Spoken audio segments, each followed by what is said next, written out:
তৃণমূলে যোগদান হুমায়ুনের জামাইয়ে, ভোটে শ্বশুর জামাইয়ের লড়াই। সামনেই ভোটের আগে দল ছেড়ে অন্য দলে যাওয়া নতুন কোনো ছবি নয়। কেউ নিজেই দল গঠন করে অন্য দলে যান, আবার কেউ ফুল পাল্টান।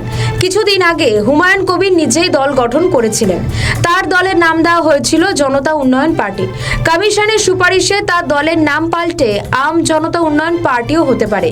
নতুন দল গঠন করার পরপর হুমায়ুনের দলে ভাঙন। তৃণমূলে যোগ দিচ্ছেন হুমায়ুনের জামাই রায়হান আলী, সঙ্গে রায়হানের বাবা সারিফুল ইসলামও তৃণমূলে যোগ দেবেন।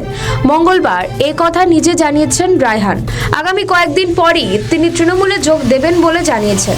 রায়হান বলেন, আমি আগেও তৃণমূল কংগ্রেসের সঙ্গে ছিলাম, এখনও তৃণমূল কংগ্রেসের সঙ্গেই রয়েছি, আগামী দিনে তৃণমূল কংগ্রেসের সঙ্গেই থাকব।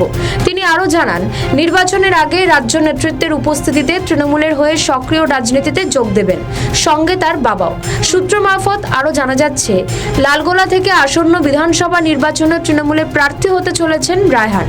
যদিও দলীয় নেতৃত্বের তরফ থেকে কোনো রকমভাবে এখনও আনুষ্ঠানিক ঘোষণা করা হয়নি। উল্লেখ্য, প্রায় এক দশক আগে হুমায়ুন কবিরের কন্যা নাজমা সুলতানার সঙ্গে রায়হানের বিয়ে হয়।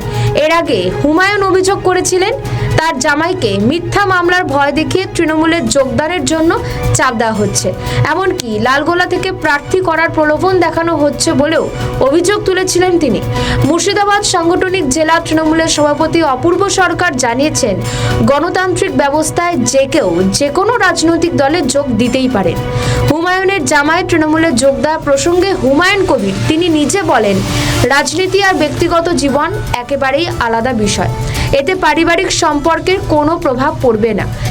রাজনৈতিক মহলের মতে ভোটে শ্বশুর জামাইয়ের লড়াই, এই সিদ্ধান্ত রাজ্য রাজনীতিতে অন্যরকম সমীকরণ তৈরি করতে পারে। আমাদের ভিডিও ভালো লাগলে লাইক ও শেয়ার করুন, কমেন্ট সেকশনে আপনাদের মতামত জানান।